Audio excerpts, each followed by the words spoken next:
Hello everyone, welcome to all again on my channel. So, how are you all? Hope you all guys are doing well. Again, I come here with my new video of CDP MCQ questions. So, let's start the question 1. Question 1 क्या है भाई? Which of the following is not a type of intelligence proposed by the Gardner. ठीक है, जो gardener ने type दी थी हमें intelligence की, उनमें से यहाँ पे एक टाइप कौन सी नहीं है वो हमने बताना है। तो म्यूज़िकल इंटेलिजेंस उसकी थी, लिंग्विस्टिक थी, लोजियो मैथमेटिकल इंटेलिजेंस मतलब जिसको म्यूज़िक में बहुत ज़्यादा इंटेलिजेंस है वो म्यूज़िकल, जिसको लैंग्वेज से रिलेटेड काफ़ी इंटेलिजेंस है वो लिंग्विस्टिक, और लॉजिकल और मैथमेटिक्स की इंटेलिजेंस। ये तीन इंटेलिजेंस किसने बताई थी? गार्डनर ने बताई थी। लेकिन क्रिएटिव इंटेलिजेंस इसकी नहीं है, ये आई थिंक रॉबर्ट स्टर्नबर्ग की थी, ट्रैकिक थ्योरी ऑफ इंटेलिजेंस जो उन्होंने दी थी। तो यहाँ पे जो करेक्ट ऑप्शन रहेगा हमारा वो रहेगा ऑप्शन नंबर 4। ठीक है, नेक्स्ट देखिए, which of the following statement is not correct, मतलब हमें ये बताना है इनमें से कौन से स्टेटमेंट करेक्ट नहीं है। और ये स्टेटमेंट किसके रिगार्डिंग है भाई? स्टेटमेंट है जो ये हमारी रिलेटेड है इंटेलेक्चुअल डिसेबिलिटी से, और एक हमारी दे रखी है इन्होंने लर्निंग डिसेबिलिटी। तो सबसे पहले तो हमें ये पता होनी चाहिए डिसेबिलिटी है क्या। देखिए, जो लर्निंग डिसेबिलिटीज़ है ये एक डिसऑर्डर है। लर्निंग डिसेबिलिटी में क्या होता है? It affect the ability to understand और यूज स्पोकन और रिटन लैंग्वेज, मतलब ना तो हमें डिफ़िकल्टी होती है कुछ चीज़ों को समझने में, और ना ही हम लैंग्वेज और जो हमारा रिटन वर्क है उसको प्रॉपर कर पाते हैं। ठीक है, मैथमेटिकल कैलकुलेशन में प्रॉब्लम होती है, कोऑर्डिनेशन मूवमेंट में प्रॉब्लम होती है, मतलब एक तरह से डायरेक्ट अटेंशन हमारी नहीं होती। तो ये लर्निंग डिसेबिलिटी है। फिर यहाँ पे एक और दिया है दूसरा, जो है दोनों में डिफरेंस है। एक है हमारी इंटेलेक्चुअल डिसेबिलिटी। इंटेलेक्चुअल डिसेबिलिटी एक टर्म है जिसको हम कब यूज़ करते हैं? When there are limits to a person ability to learn, मतलब ये किसी पर्सन की एबिलिटी किसी चीज़ को लर्न करने की वो लिमिट हो जाए। ठीक है, लिमिट हो जाए at an expected level and function in daily life. ये वेरी करती है अलग अलग बच्चों में इसका लेवल इंटेलेक्चुअल डिसेबिलिटी का। तो ये बताना है यहाँ पे कौन से स्टेटमेंट करेक्ट नहीं है। ये करेक्ट है, इंटेलेक्चुअल डिसेबिलिटी और लर्निंग डिसेबिलिटी दोनों सेम नहीं है, दोनों मैंने आपके आगे डिफाइन कर दी हैं। A child with learning disability essentially has an IQ score less than 70। ये कह रहे हैं कि अगर किसी बच्चे को लर्निंग डिसेबिलिटी है तो उसका IQ लेवल जो होगा वो लेस देन 70 होगा। Intellectual disability occur before age 18, ये ठीक है। Intellectual disability and learning disability both are developmental disability, ये भी ठीक है। तो यहाँ पे जो करेक्ट स्टेटमेंट नहीं है वो सेकंड स्टेटमेंट नहीं है। तो ये आपको ध्यान रखना है कि जो सेकंड स्टेटमेंट है वो यहाँ पे इनकरेक्ट स्टेटमेंट है। नेक्स्ट क्वेश्चन पे मूव करते हैं भाई। क्वेश्चन नंबर 3 क्या कहता है? Which of the following system contain parents work place as per the Bronfenbrenner ecological theory of development. किसकी बात हुई है? पेरेंट वर्क प्लेस की बात हुई है सिर्फ। तो ये किस में आएगा ये हमने बताना है। पेरेंट जो वर्क प्लेस है, ब्रोन-फेन-ब्रेनर जो इकोलॉजिकल थ्योरी इन्होंने दी थी उसके अकॉर्डिंग पेरेंट्स का वर्क प्लेस किसके अंडर आएगा? इन्होंने बहुत सारे सिस्टम्स की बात की है, माइक्रो की, मीजो की, एक्सो की। तो यहाँ पे हमने ये बताना है ये भाई किसके अंडर आएगा। देखिए, बार बार हर वीडियो में क्वेश्चन इस थ्योरी से आ रहा है, तो आपको ध्यान रखना है कि आप इसको ज़रूर करके जाएं। देखिए, इन्होंने 5 मेन पॉइंट बताए हैं ब्रोन-फेन-ब्रेनर थ्योरी के। According to Bronfenbrenner theory 5 environmental system हैं जो किससे इंटरेक्ट होते हैं, that interact with each other और इन्फ्लुएंस करते हैं चाइल्ड की डेवलपमेंट को। कितने बताए हैं भाई इन्होंने? 5 बताए हैं।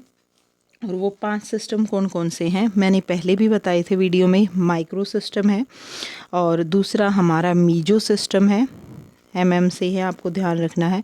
एक हमारा एक्सो सिस्टम है, इन सिस्टम्स को आपको डिटेल में स्टडी करना है। एक हमारा मैक्रो सिस्टम है और एक हमारा क्रोनो सिस्टम है। तो ये 5 सिस्टम इन्होंने बताए हैं और इन्होंने कहा है कि ये पांचों सिस्टम ना आपस में इंटरेक्ट करते हैं और एक चाइल्ड की डेवलपमेंट को क्या करते हैं, इन्फ्लुएंस करते हैं। क्योंकि सभी को पता है हमारे एनवायरनमेंट में जब ये सिस्टम होंगे, इनका इंटरेक्शन होगा और हमारी ग्रोथ पे ये अफेक्ट डालेंगे। तो ये 5 सिस्टम मिलके क्या करते हैं, एक बच्चे की ग्रोथ में, डेवलपमेंट में हेल्प करते हैं। ठीक है, तो यहाँ पे पेरेंट्स का वर्क प्लेस जो पूछा है वो एक्सो सिस्टम के अंडर आता है, ये आपको ध्यान रखना है। मूव करते हैं भाई नेक्स्ट क्वेश्चन पे। नेक्स्ट क्वेश्चन देखिए, नेक्स्ट क्वेश्चन क्या है हमारा, question number 4। A mother gently stroke her infant forehead. एक बार हिंदी में पढ़ते हैं इस क्वेश्चन को। एक माँ अपने बच्चे को दूध पिलाने से ठीक पहले उसके ललाट पर थपकियाँ देती है, मतलब उसके फोरहेड पर। जल्दी वह देखती है कि हर बार जब भी बच्चे के माथे पर थपकियाँ देती है वह एक्टिव होकर चूसने संबंधी गतिविधियाँ प्रदर्शित करने लगता है। तो बच्चे का यह व्यवहार, द बेबीज़ बिहेवियर, क्या डिस्क्राइब कर रहा है यहाँ बेबी का बिहेवियर? ये है भाई उसकी कंडीशनिंग हो गई है बच्चे की। उसको पता है कि जब माँ ऐसे करेगी तो वो क्या दूध पीना स्टार्ट कर देता है तेज़ी के साथ। तो डेली जब ऐसा होता है तो उसकी कंडीशनिंग हो गई है। और ये कंडीशनिंग किस तरह की है, क्लासिकल कंडीशनिंग की बात यहाँ पे हो रही है। ठीक है, नेक्स्ट आते हैं क्वेश्चन नंबर 5 में। क्वेश्चन नंबर 5 क्या कहता है, which of the following is not true about zone of proximal development. ठीक है, कई बार भाई इसकी डायरेक्ट फुल फॉर्म भी हमसे पूछ ली जाती है कि what is the full form of ZPD। तो ZPD की फुल फॉर्म जब आपसे पूछी जाती है तो वैसे ये बहुत ईजी क्वेश्चन हो जाता है, पूछ भी सकते हैं, ना भी पूछे तो क्या होगी इसकी full form, zone of proximal development. ठीक है, ये किसकी थ्योरी में आया था, दिस इज़ अ की जो कंस्ट्रक्ट की थी लेव वाइगोट्स की theory of learning and development के अंदर। तो इसमें हमें ये बताना है कि सबसे पहले तो ये तुम सबको पता होना चाहिए, तभी हम इसके बारे में ट्रू क्या है क्या नहीं है बता पाएंगे कि एक्चुअल में जोन ऑफ प्रोक्सिमल डेवलपमेंट होता क्या है।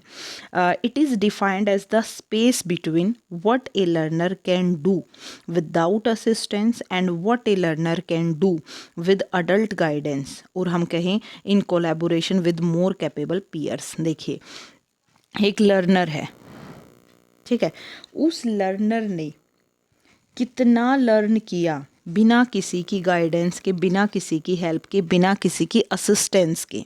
ठीक है, और इसी लर्नर ने कितना एब्जॉर्ब किया, कितना इनकलकेट किया अपने अंदर एक अडल्ट की गाइडेंस पे। पहले गाइडेंस किसी की नहीं थी, अब गाइडेंस एक अडल्ट की है इसके साथ। कोलैबोरेशन है उन पीयर ग्रुप की जो बहुत ज़्यादा इंटेलिजेंट है, कैपेबल हैं। तो उन दोनों के जो बीच का डिफरेंस होगा ना, कि उन्होंने अकेला कितना ग्रेस्प किया माइंड में और उन्होंने एक गाइडेंस की हेल्प से कितना एब्जॉर्ब किया, उन दोनों के बीच के डिफरेंस को बोला जाता है जोन ऑफ प्रोक्सिमल डेवलपमेंट। ठीक है, यहाँ बताना है कि ट्रू कौन सा नहीं है। तो देखिए पहला ट्रू है कि ये किससे रिलेटेड है, वाइगोट्स्की की थ्योरी से रिलेटेड है। It is a range of task that a learner can not perform without help of other but yet can not perform independently. बिल्कुल, it is the upper limit of a task that a learner can successfully perform independently, और it set the upper limit on what the child is capable to learn. तो ऐसी कोई limit इसमें set नहीं होती। तो यहाँ पे करेक्ट स्टेटमेंट जो नहीं है तो वो रहेगा हमारा 5th का करेक्ट आंसर रहेगा। 1 मिनट भाई रुक जाते हैं।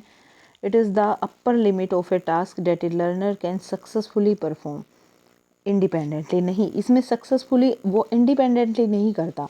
मैंने बताया ना दोनों के बीच का डिफरेंस कि कितना उसने खुद किया और कितना उसने किसी की गाइडेंस से किया। तो ये करेक्ट नहीं है, ये सारी करेक्ट है। It set the upper limit on what the child is capable to learn. क्योंकि अपर लिमिट कैसे सेट हुई, जो कैपेबल पर्सन होगा भाई, जो एक अडल्ट गाइडेंस देगा, तो वहाँ पे तो अपर लिमिट सेट हो गई ना कि वो ज़्यादा ग्रेस्प करेगा बजाय कि वो खुद अकेला जब किसी चीज़ को सीखने की कोशिश करता है। तो यहाँ पे ये हमारी करेक्ट स्टेटमेंट नहीं है। नेक्स्ट आते हैं, which of the following statement is not true. 4 statement है, हमें बतानी है कौन सी ट्रू नहीं है।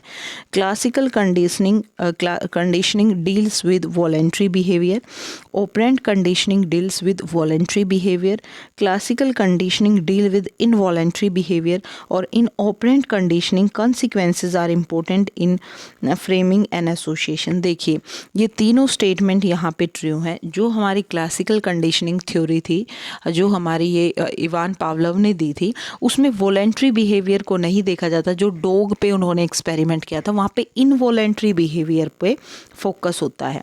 ठीक है, तो ये स्टेटमेंट हमारी यहाँ पे ट्रू नहीं है। नेक्स्ट देखिए, क्वेश्चन नंबर 7 है। क्वेश्चन नंबर 7 क्या कहते हैं, Meeta has overcome her fear of toy snake. मतलब मीता ने खिलौना सांप से लगने वाला भय दूर कर लिया था। मीता को मतलब सांप से डर लगता था, लेकिन अब उसने उस फियर को रिमूव कर दिया था। परंतु एक दिन अचानक उसका डर वापस लौट आया। कब? जब उसने अपने बिस्तर पर एक खिलौना सांप पड़ा मिला। तो भय के इस प्रकार वापसी को, मतलब एकदम से फियर रिटर्न हो गया, तो इसे हम क्या टर्म देंगे? देखिए हमने क्लासिकल कंडीशनिंग जब थ्योरी की थी, तो उसमें कुछ, जब हम थ्योरी को डीप में स्टडी करते हैं तो आफ्टर हम कुछ कंक्लूजन निकालते हैं, वहाँ पे कुछ इंपॉर्टेंट टर्म आती हैं। तो उनमें से एक टर्म जो होती है वो होती है स्पॉन्टेनियस रिकवरी। कि जैसे ही मतलब आपने डॉग को किसके साथ कनेक्ट किया था, एक रिंग के साथ कनेक्ट किया था कि जब भी हम उसको खाना देते थे तो घंटी बजती थी। लेकिन कुछ दिनों बाद क्या हुआ, मतलब वो जब घंटी बजाते थे कनेक्ट करने के बाद, तो कुत्ते के मुंह में लार आ जाती थी और उसको ये लगता था कि अब खाना आएगा। लेकिन ऐसा कब तक हुआ, कुछ टाइम बाद ना ये प्रोसीजर छोड़ दिया गया, उसको घंटी को नहीं बजाया गया, तो वो भूल गया उस चीज़ को, लार नहीं आई। लेकिन एक दिन फिर जैसे ही खाना उसको दिया गया, घंटी बजी, तो उसकी जो माइंड में वो चीज़ें थी, लार आना, उन चीज़ों की स्पॉन्टेनियस रिकवरी माइंड के अंदर हो गई। ठीक है, तो ये होता है भाई स्पॉन्टेनियस रिकवरी। नेक्स्ट देखिए, क्वेश्चन नंबर 8 है। क्वेश्चन नंबर 8 क्या कहता है, which of the following is not a process of cognitive development as given by प्याजे। इनमें से कौन सा एक प्रोसेस नहीं है, किसका नहीं है कोग्निटिव डेवलपमेंट का, जो कि किसने दिया था भाई, प्याजे ने दिया था। तो प्याजे की थ्योरी भी आप देख रहे हैं, आई थिंक हर पेपर के अंदर क्वेश्चन है, जितनी भी वीडियो हमने अब तक बनाई है या डिस्कस की हैं। तो यहाँ पे देखिए एडेप्टेशन की ही ये 2 टाइप होती हैं, तो ये प्याजे की थ्योरी से रिलेटेड नहीं है। शेपिंग ये हमारी ऑपरेंट कंडीशनिंग के अंदर आती है। तो देखिए एडेप्टेशन के इन्वॉल्व करता है 2 सब प्रोसेसेस को। ये एडेप्टेशन के अंदर ये 2 प्रोसेसेस आते हैं, एक हमारा एसिमिलेशन और एक हमारा अकोमोडेशन। एसिमिलेशन समझते हैं पहले क्या होता है। एसिमिलेशन क्या होता है, this is the application of previous concept to the new concept. मतलब आपके माइंड में क्या था, पहले से ही एक कॉन्सेप्ट था, लेकिन अब आपको उस कॉन्सेप्ट के बारे में जब ज़्यादा नॉलेज मिलती है तो आप उस न्यू कॉन्सेप्ट को क्या करते हैं, प्रीवियस कॉन्सेप्ट में एड ऑन करते हैं। ठीक है, तो ये हमारा एसिमिलेशन है। जैसे एक बच्चा है, एक एग्जाम्पल लेते हैं, a child who refer to whale as a fish. वो वेल को क्या मानता है, फिश मानता है। ठीक है, लेकिन बाद में जब उसको पता चलता है कि वेल एक फिश नहीं है, it come under the category of the mammal, ये एक मैमल की कैटेगरी में आता है। तो पहले तो वो जैसे उसके बॉडी स्ट्रक्चर था उसको देख के उसने उसको फिश बोला, लेकिन जब उसने उसकी कैरेक्टरिस्टिक के बारे में पढ़ा तो वहाँ से ये पता चला कि जो ये वेल है ना, ये एक मैमल की कैटेगरी में आती है। तो न्यू नॉलेज एड ऑन हो गई ना प्रीवियस नॉलेज के अंदर, तो ये फिनोमिना वहाँ पे एसिमिलेशन है। लेकिन अब क्या हुआ, अकोमोडेशन क्या हुआ, जब अल्टर हुआ प्रीवियस कॉन्सेप्ट में न्यू इन्फॉर्मेशन के आने से। अब देखिए पहले क्या था, वेल फिश थी, लेकिन अब न्यू कॉन्सेप्ट क्या है कि ये एक मैमल है। तो जो प्रीवियस कॉन्सेप्ट एक बच्चे के माइंड के अंदर था उसमें उसको अल्ट्रेशन करनी पड़ी ना उस चीज़ को समझने के लिए, तो वो हमारा अकोमोडेशन होता है। Hope so now this is clear to all. Move on the next question. Question number 9 क्या है, क्वेश्चन नंबर 9 है भाई, which of the following type is not a type of intelligence as given by the Sternberg triarchic theory of successful intelligence. ठीक है, तो ये हमने बताना है। यहाँ पे जो करेक्ट ऑप्शन रहेगा वो रहेगा हमारा म्यूज़िकल इंटेलिजेंस, जो कि गार्डनर की हमने स्टडी की थी। तो यहाँ पे 3 तरह की इंटेलिजेंस हम बताई गई हैं। एक होती है एनालिटिकल, एक क्रिएटिव और एक प्रैक्टिकल। और ये तीनों इंटेलिजेंस किसने दी थी भाई? ये दी थी हमारे रॉबर्ट स्टर्नबर्ग ने। और इन तीनों इंटेलिजेंस के नाम के उस पे ये जो इंटेलिजेंस है इसको बोला जाता है ट्रैकियल थ्योरी ऑफ इंटेलिजेंस। तो देखिए, हम समझते हैं कि इन इंटेलिजेंस का मीनिंग क्या होता है। एनालिटिकल इंटेलिजेंस क्या होती है? एनालिटिकल इंटेलिजेंस होती है विश्लेषणात्मक बुद्धि, जिसको बोलते हैं your ability to complete the academic task and solve the problem. आप डेली का अपना जो एकेडमिक वर्क होता है, या आपको एकेडमिक वर्क को लेकर अगर कोई प्रॉब्लम आती है, तो उस प्रॉब्लम को जब आप सोल्व कर रहे हैं ना अपनी इंटेलिजेंस से, तो वो आपकी एनालिटिकल इंटेलिजेंस है। क्रिएटिव इंटेलिजेंस क्या होती है? आपकी एबिलिटी कि आपके पास जो एग्जिस्टिंग नॉलेज है, जो स्किल है, आप उसको इफ़ेक्टिवली डील कर पा रहे हैं न्यू और अनयूजुअल सिचुएशन के अंदर। आपको उस नॉलेज की वजह से क्रिएटिव आइडियाज़ आ रहे हैं, वो आपकी क्रिएटिव इंटेलिजेंस है। फिर एक यहाँ पे है भाई प्रैक्टिकल इंटेलिजेंस। किसी काम को आप कितनी अच्छे से प्रैक्टिकली कर पा रहे हैं, ठीक है, वो आपकी मतलब लैब के अंदर हैंडलिंग भी हो सकती है। जैसे हम अगर इसको डिफ़ाइन करें तो it allow the people to operate well in the real world.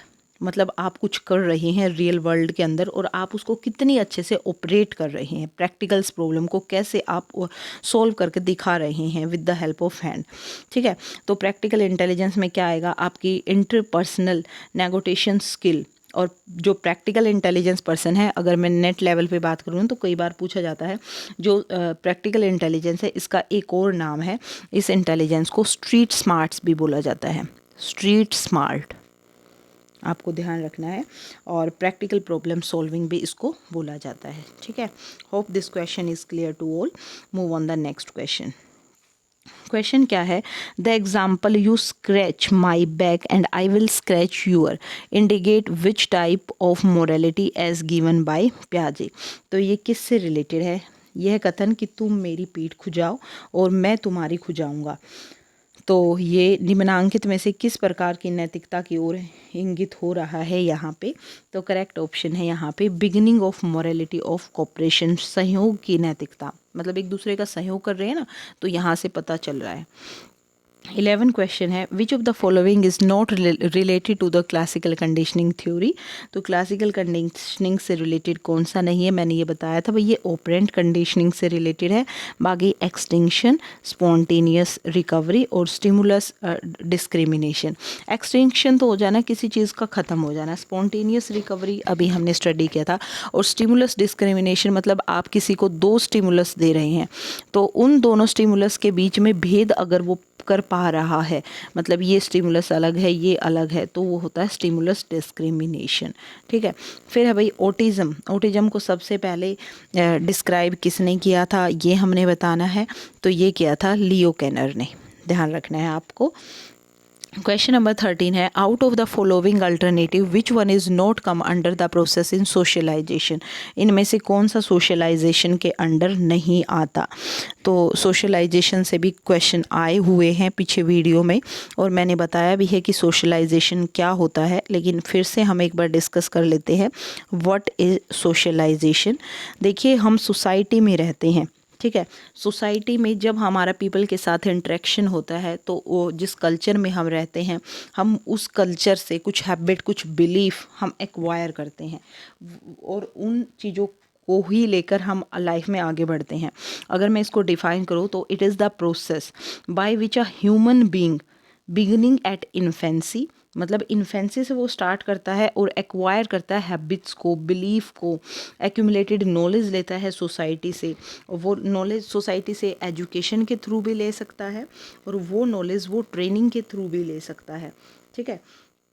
तो ये क्या होता है हमारा सोशलाइजेशन। लेकिन अब इन्होंने पूछा है कि इनमें से कौन सा सोशलाइजेशन के अंडर नहीं आता।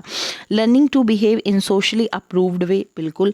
प्लेइंग अप्रूव्ड सोशल रोल, बिल्कुल। डेवलपमेंट ऑफ सोशल एटीट्यूड, तो ये हमारे सब सोशलाइजेशन से रिलेटेड है। लेकिन अप्रूवल ऑफ ईगो सेंट्रिक आत्म केंद्रित, खुद को ही सेंटर मानो हर चीज़ का, सोसाइटी कुछ भी नहीं है, तो ये सोशलाइजेशन के अंडर नहीं आता। नेक्स्ट देखिए, द असेसमेंट डन ड्यूरिंग और बिफोर द इंस्ट्रक्शन। ये बताना है कि ये किस तरह की असेसमेंट होती है हमने, तो ये जो करेक्ट ऑप्शन यहाँ पे रहेगा भाई 14 का, वो रहेगा फॉर्मेटिव। काफ़ी क्वेश्चन आता है यहाँ से भी, और ये बहुत इजी क्वेश्चन है। अब देखिए फॉर्मेटिव तो आपको पता चल ही गया है क्या होती है। जब भी कोई असेसमेंट होती है, किसी ने आपको इंस्ट्रक्शन दी या इंस्ट्रक्शन देने से पहले आपको कोई असेस कर रहा है लास्ट टॉपिक्स के बारे में, हम कह सकते हैं, तो वो हमारी किस तरह की इंस्ट्रक्शन है भाई, फॉर्मेटिव इंस्ट्रक्शन है। अब इसमें अलग अलग तरह की इंस्ट्रक्शन आई है। एक फॉर्मल असेसमेंट होती है। फॉर्मल असेसमेंट सिस्टमेटिक होती है, प्री प्लान्ड टेस्ट होता है, ठीक है। जैसे कई बार टीचर क्या कहते हैं, पहले से ही प्लान कर लिया किसी टेस्ट को और उससे वो असेस करते हैं स्टूडेंट की लर्निंग को, ठीक है। वो पर्टिकुलर असेसमेंट एक यूनिट को लेके भी हो सकती है, वो असेसमेंट किसी मेजर कॉन्सेप्ट को लेके भी हो सकती है, तो वो हमारी फॉर्मल असेसमेंट होती है। And we can say it is usually given at an end point, जैसे at the end of unit हो गई, to make sure the student learn and master the content, मतलब जिसमें हमें ये श्योरिटी हो जाए कि स्टूडेंट को अच्छे से ये टॉपिक समझ आ गया और वो उस चीज़ पे मास्टरी गेन कर ले, तो ये हमारी फॉर्मल असेसमेंट होती है। और जो असेसमेंट है देखिए किसमें पूछी गई है, सम्मेटिव असेसमेंट। सम्मेटिव असेसमेंट भी एक तरह की असेसमेंट है जिसको हम करते हैं eight the end of the instructional unit in A course, मतलब आपके कोर्स के अंदर जितनी भी यूनिट थी वो आपने कंप्लीट कर ली और उस कोर्स के एंड होने पे जो असेसमेंट हम ले रहे हैं to evaluate the student learning, ताकि हम कंपेयर कर पाएँ उनकी परफॉर्मेंस को एक स्टैंडर्ड बेंचमार्क से, ठीक है। किससे कंपेयर करना है हमने, एक स्टैंडर्ड बेंचमार्क से उनकी परफॉर्मेंस को कंपेयर करना है, तो ये हमारी सम्मेटिव असेसमेंट है, ठीक है, आपको ध्यान रखना है। अब एक और बच गई भाई, ये होती है डायग्नोस्टिक असेसमेंट। डायग्नोस्टिक असेसमेंट क्या होता है, this is the set of the written question, multiple choice, short answer, जिसमें हम असेस करते हैं लर्नर्स की करंट नॉलेज बेस को और उनके करंट व्यूज़ को किसी टॉपिक और किसी इशू के बारे में जो भी चल रहा है कोर्स में, और अगर उनको कहीं प्रॉब्लम है तो हम उसको डायग्नोस करते हैं और उनको सॉल्व करते हैं, ठीक है। नेक्स्ट आते हैं क्वेश्चन नंबर 15 पे। क्वेश्चन नंबर 15 क्या है, in which of the following stage of cognitive development as described by Jean पियाजे a child become capable of understanding the conservation. बच्चे ने क्या समझना स्टार्ट कर दिया, कंजर्वेशन का कॉन्सेप्ट उसकी समझ में आ गया, तो ऐसा कौन सी एज में होता है, ये है भाई कंजर्वेशन कंक्रीट ऑपरेशनल स्टेज में। According to Kohlberg, good boy और गुड गर्ल का जो ओरिएंटेशन है कोलबर्ग की थ्योरी में, ये पूछा है कि कौन सी उनकी स्टेज के अंदर आएगा, तो ये आता है कन्वेंशनल मोरलिटी। जब बच्चे को ये पता होता है कि सोसाइटी में क्या चीज़ें गलत हैं और क्या चीज़ें सही हैं, तो तब कॉन्सेप्ट आता है गुड बॉय और गुड गर्ल का, ठीक है। नेक्स्ट देखते हैं, क्वेश्चन नंबर 17 है, एक 4 वर्ष की बिन्नी ने बिस्तर गीला करना शुरू कर दिया। कब कर दिया, जब उसके माता पिता एक नए बच्चे को घर लेकर आए। तो ये किस प्रकार का डिफेंस मैकेनिज्म है, ये हमने बताना है। तो ये वही रिग्रेशन है। अब उसको क्या लगा कि वो उस बच्चे से प्यार करते हैं, तो वो अपने पुराने टाइम में पीछे चली गई, शुरू कर दिया ताकि उस पर फोकस हो, ठीक है। तो इस तरीके का जो डिफेंस मैकेनिज्म बच्चे ने यहाँ पे अपनाया है वो रिग्रेशन कहलाता है, ठीक है। नेक्स्ट देखिए, which of the following not an example of new born reflexes. New born जब बच्चा बेबी होता है तो वो कई तरह की रिफ्लेक्सेस करता है, इनमें से कौन सा नहीं है, तो आई ब्लिंक, स्किंग, स्विमिंग, ये सब उसके अंदर होते हैं, लेकिन ड्राइविंग कार नहीं होता, ठीक है। 3 स्ट्रेटम थ्योरी ऑफ इंटेलिजेंस, ये पूछा है भाई, जो 3 स्ट्रेटम थ्योरी ऑफ इंटेलिजेंस है ये किसने दी थी। ये स्ट्रेटम ऑफ इंटेलिजेंस थ्योरी भी काफ़ी बार पूछी जाती है, तो इसको देने वाले थे भाई कैरोल। कैरोल ने 3 स्ट्रेटम मॉडल दिया था ह्यूमन इंटेलिजेंस का, ठीक है, किसका दिया था? ह्यूमन इंटेलिजेंस का दिया था, ये आपको ध्यान रखना है।